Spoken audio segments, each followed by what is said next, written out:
The next half hour on the marketplace, Bank of Ghana wins case against Sibton Switch over termination of retail payment infrastructure deal. Also coming up, COCOBOD rubbishes Auditor General's report for writing of 23 million cedis expired fertilizers without Parliament's approval. Meanwhile, moves to digitalize payment of cocoa farmers effective October 1 is in the offing.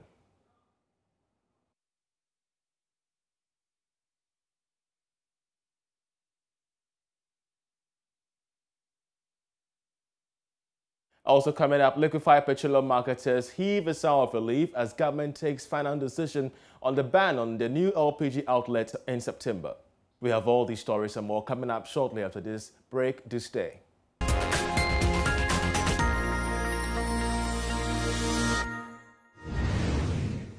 Hello and welcome. I'm Charles Ayete. To our first story, the Bank of Ghana has won the case brought against it by Sibton Switch over the termination of the retail payment systems infrastructure in 2017. Now, this was after a tribunal constituted under the London International Court of Arbitration ruled on the matter. George Rafi has the details in this report. According to a statement issued by the Bank of Ghana, the tribunal also ordered Sibton Switch to make a substantial payment to the Bank of Ghana with respect to legal fees and cost of arbitration. The tribunal argued that the case was dismissed due to failure of Sibton Switch Systems to comply with the initial order. This included an award made by the tribunal in favor of Bank of Ghana, which required the company to make an interim award of payment for security costs. On April 9, 2018, Sibton filed a request at the tribunal seeking a relief of $478 million from the Bank of Ghana. But the Bank of Ghana in a statement argued that upon the new management of the central bank assuming office after the 2016 elections, the Bank of Ghana pushed for a review of the contract due to concerns that the tender price was 33 times more expensive than the next most expensive bid. The Bank of Ghana argues that following the termination of the contract with Sibton Switch in 2017, the Bank of Ghana's subsidiary GIPS was able to deliver the mobile payment system's interoperability at a small fraction of the cost, saving the Ghanaian taxpayer billions of Ghana cedis. And we're joined via Zoom by an expert in payment systems and the Vice President of Imani Africa, Salom Brantier, with some analysis. We're so grateful that you joined us. What do you make of this ruling by the London International Tribunal? I think it is a very good news for Ghanaians that we have been able to succeed in this particular case. The main reason is because the basis under which Sibton itself took this matter up and what they intended to achieve, for all intents and purposes, was quite against the spirit of innovation and the kinds of payment, when we say remuneration for payment gateway-related activities in the country. So for us, it's very welcome news, and it has really justified the decision of the government, as well as the new management of the Bank of Ghana, to cut off those payments and abrogate any deals with that particular company. But also, let's also look at the reasons assigned to the judgment as well. What's your perspective on that? Yes, you see, right from the get-go, the procurement processes which Sibton undertook to get into contract with the Bank of Ghana were not even in the right taste or according to the right procedures. First of all, they did a bid where, as you said earlier, even in your presentation, the nearest bid was about 33% less, 33 times less, rather. And we are looking at a situation where this company was saying that they were going to build an infrastructure and operate and transfer to the government. But at the rate at which they were doing that build, operate, and transfer, it did not even make economic sense when you looked at the quantum of mobile money payments and receipts that were happening in the country and even happening as of now. And if you also looked at the fact that they had grossly overcharged for this particular service, when it is just a matter of implementing what in technology will be called an API, or a set of simple, a set of simple systems where one system will connect another, when the companies themselves had already invested. And when I talk about the companies, I'm talking about the telco companies, as well as other companies had already.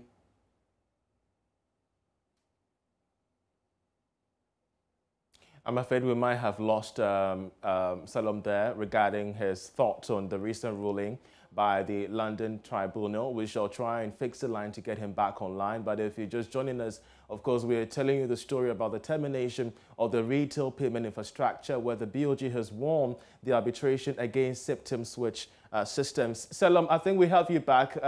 You were helping us understand the remits of this ruling. Do you think that this development makes a strong case for a lot more scrutiny of public procurement and value for money moving forward?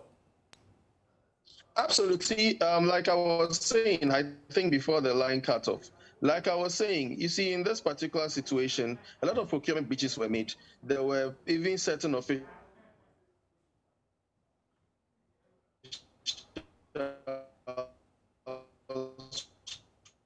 who were sanctioned when evidence turned out that they had collected money. It tends to show is that a lot of students decide for some of these contracts, mainly because we are in a situation where there are so many instances of what we call, and this was one very many, where you could see that right from the get-go,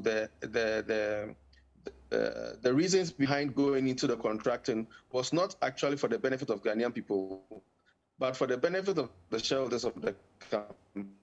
We shall get you back at 5 p.m. We shall try and raise you back at 5 p.m. to get your assessment on the ruling as we do have them. But let's move on to another important development story. The management of Ghana COCOBOD has rubbished an Auditor General's report that expired fertilizers and agrochemicals valued at 23.9 million cedis have been written off from its books by the board in 2018 without parliamentary approval. Now, the report is said to have since been republished by various media houses. In the statements, the management said it did nothing wrong as a write-off occurred due to the mismanagement of the former administration. Here's more.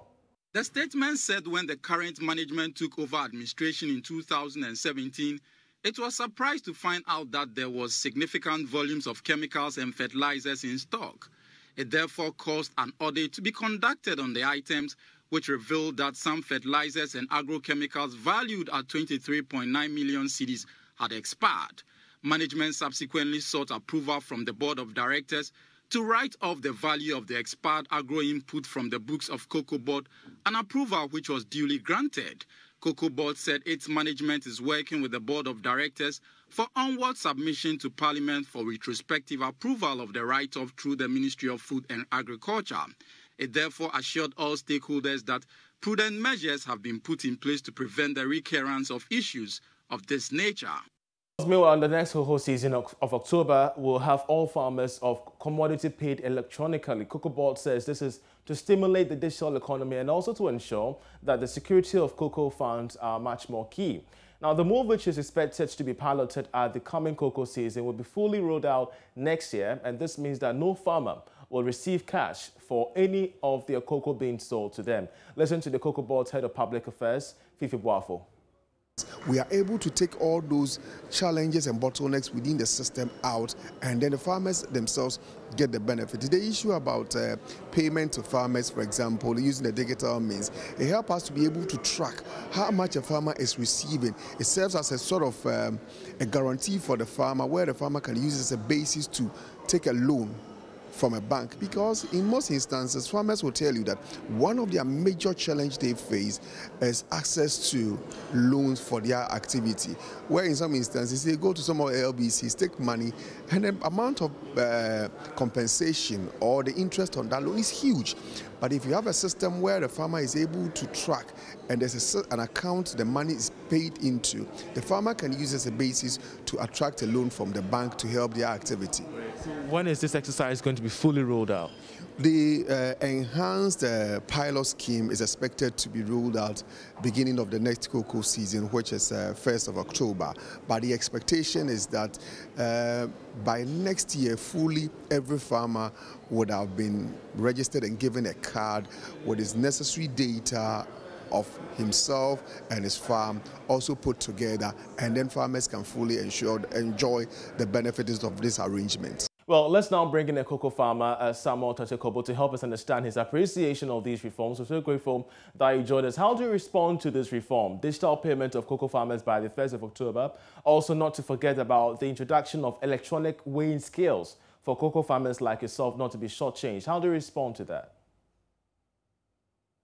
Well, good afternoon, viewers and listeners to Joy FM. Indeed, it's a very good idea to have cocoa farmers have their cocoa beans weighed by the electronic scale. I believe that once we have this electronic scale, the issue of people tampering with the scale will be a thing of the past. But again, even so on that, I will believe that there would be some communique from COCOBOD to everyone so that everyone will know that if they are weighing, they are using either 65 kilos as a full bag or 64 as a full bag or 66 as a full bag, because that has also been a challenge to the farmers, where the buying agents will come and say, I will buy it only at 66 kilos or 65 or 64. So there should be a communique to go along with the electronic scale that a weight of 65 or 66 or 64, whichever will come out, will be what the farmers will be willing to accept. Then on the next agenda, which is paying through the system, I think it will work out well, provided we will get every farmer to have a bank account. And it's one of the bottlenecks I envisage on the line. But if we can give cocoa farmers the time and the chance to open bank accounts, or the easiest way, which I know every one of them is using now, is the Momo account. If we can find some control on that aspect of it, I believe that one will also work. But the bank account is so important. It will help farmers, again, like the COCOBOD man has said, to be able to have an account running which they can use to even access loans, small loans, whatever it is. I believe these things can be done properly if we could have a local cocoa group, which we call the cocoa groups the various cocoa local groups who form their local groups so that they can meet the very challenges of having to do this without anybody interfering again on the line. Well, thank you. There are questions regarding the preparedness ahead of this rollout in October. And from your point of view, you're calling for some bank accounts to be created for the cocoa farmers. It begs the question regarding the preparedness from the side of COCOBOD and that of cocoa farmers for this reform. I think when people agree on what they want to do, it's always an easy way to come to a perfect conclusion. So my point is that if COCOBOD can come into contact with the various local groups, farmer groups, local farmer associations, and they can be recognized, they can be registered through the registrar of these simple associations, so that they can present themselves as a farmer group. Then in this way, we can be avoiding all these middlemen and what have you. It can even give COCOBOD a chance to open mini warehouses at those various associations or local groups, so that they will all bring their cocoa there. There will be somebody who will just put it on the scale, weigh it, and write their names, send them in groups so that they can get them to the various banks. Okay, then they will only come once with a spot, and then they will come and collect all the cocoa beans in the sack. I think it will help everybody in that way. We're so grateful for your time. Samuel COCOBOD is a cocoa farmer, expressing his thoughts on the recent reforms in the cocoa sector effective the 1st of October. But away from that, the Energy Minister, the ministry actually is expected to meet the National Petroleum Authority in September to finalize the cabinet memo on the lifting of a ban on construction of the new liquefied petroleum gas retail outlets. Chief Director At the ministry, Lawrence Apalsi said MPA in the last few years has placed a ban on the construction of the new LPG outlets, causing discontent among marketers. He disclosed this at BOM here in Accra, where he represented the sector minister at the swearing-in of a new executive for the Ghana National Petroleum Tanker Drivers Union. Here's more. According to Lawrence Apalsi, with the cylinder recirculation model coming in, there have been issues as to how to roll out the program, with one of them being the new refilling plants. There was a ban on construction of new LPG refill outlets over safety concerns following the atomic junction gas explosion in 2017. This drew bad blood between LPG marketers and gas tanker drivers on one hand and NPA on the other. Chief Director at the ministry, Lawrence Apalsi, tells Joy Business the meeting with NPA in September will help iron out differences among stakeholders. We are going to finalize a cabinet memo on the lifting of the ban on construction of LPG refilling plants. And the background to that is that with the cylinder recirculation model coming in, there has been issues as to how to roll out that program. One of them is the refilling plants, the new refilling plants. And some time ago, that action was suspended. And the LPG marketers have been appealing to the ministry to lift that thing. But it was a cabinet decision, and I'm saying that we are preparing the memo. We've actually prepared it, and by first week in September, we would meet with MPA and iron out the differences in it and roll it out to cabinet. Energy Minister Dr. Matthew Pokupempe last month revealed that cabinet had approved rollout of CRM, which will help reduce domestic use of charcoal. It is expected that the model will push the use of LPG from current 25% to 50% by 2030. Kwame Yankesh reports for Joy Business. Well, meanwhile, the LPG Marketers Association has welcomed government decision to lift the ban on the new liquefied petroleum gas retail outlets, saying it will help their members to recoup some of the investment and boost consumption. Speaking to Joy Business, the Vice President of the LPG Marketers Association said members of the association had already disagreed with government's decision to enforce the ban. That is a very good news to us, because we are very much aware a lot of investment has gone down the drain. We have sunk a lot of funds into construction of new LPG stations prior to the atomic incident, after which government came up with a ban. As you did indicate, we had disagreed with government respectfully that we were in the process of constructing these stations, over 100 of these stations, before the ban, the atomic incident happened.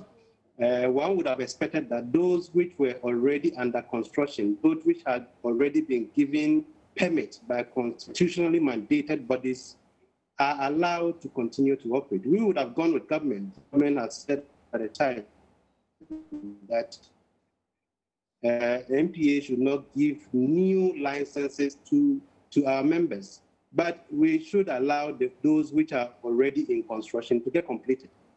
We did some work on those which are ongoing. We had a consultant who visited these stations and tried to cost the investment that has gone down. And he came up with a value of about 60 million Ghana cedis. So for the past few years, we have been pressing on government to allow us to complete these stations so that we can recoup the investment that our members have made into these outlets. So this comes as a very welcoming news, and we are very grateful to government for seeing the need to ensure that these investments are recouped, because these investments were done by indigenous Ghanaians. You know, the LPG downstream is one of the few local industries that we have. If you're looking at participation, we have about 100% local content in terms of participation. So these are Ghanaians who have invested. So there's the need for us to ensure that this investment does not go down the drain. Now, wildlife hunting and bushmeat trade are major economic activities in parts of Africa, serving as a source of income for many. But forest habitats are severely threatened when animals are over-harvested as tropical forest animal species are depleted. In Ghana, management interventions have led to the imposition of a ban on hunting wildlife from August 1st to December 1st. Now, though the business of bushmeat traders has been affected, the Wildlife Division of the Forestry Commission says it is to allow the animal population to recover. Live FM's Mona Lisa Frimpong has more in this report. Bushmeat contributes significantly to food security. However, its hunting is unsustainable and causes a decline and elimination of larger-bodied species. With the exception of grass cutters, all animals are banned from being harvested in Ghana. Prices of bushmeat on the market are up following the closed season as demand for bushmeat increases. Some traders dread the impact of the closed season on their livelihood. Our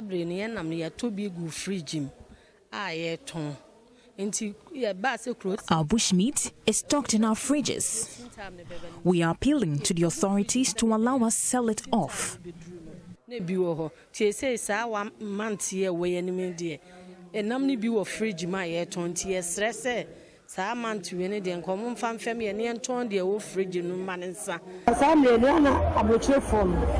Individuals traveling outside purchase it a lot. Unfortunately, we cannot get some for them. In Ghana, the bushmeat industry generates about 870 million cedis in revenue every year. But the government does not benefit enough as traders evade payment of taxes. George Rekubrobe is chairman of the Game Traders Association. From 2010 to 2018, we're looking at about, for 8-year period, looking at about $350 million in the bushmeat trade. These numbers are, new ones are going to come out, but we do know that it's quite significant. So if there's any income to the government, it will be significant, especially to the Forestry Commission and to the tax system for Ghana. The increased commercialism and demand in bushmeat shows that urgent action needs to be taken to raise awareness to local people. Dr. Zieka Meyir is wildlife veterinarian and resident manager of the Kumasi Zoological Gardens. He warns that failure to take action will result in a decline of wildlife. Oh no, Ghana's wildlife population is actually going down, and we need to all come together to take measures to make sure that we revive our wildlife resources. The local wildlife trade actually is concentrated on the bushmeat trade, and this season, which we call the closed season to hunting, harvesting and destroying of wildlife, is actually to sensitize the major stakeholders in that value chain. Bushmeat is generally an important source of food and income in most cultures. If the animal populations are allowed to recover, there will be a boom in the bushmeat industry. Mona Lisa Frimpong reporting.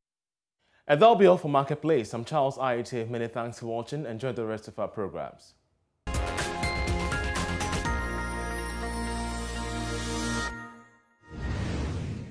My name is Kujo Yankson.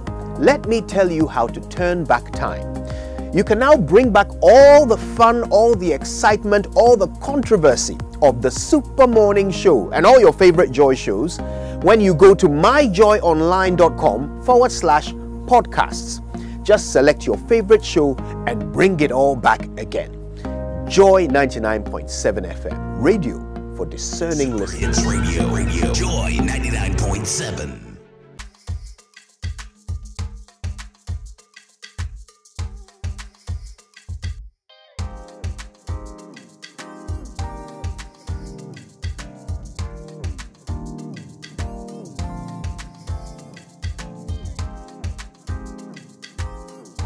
Up close on Reason is Jesus.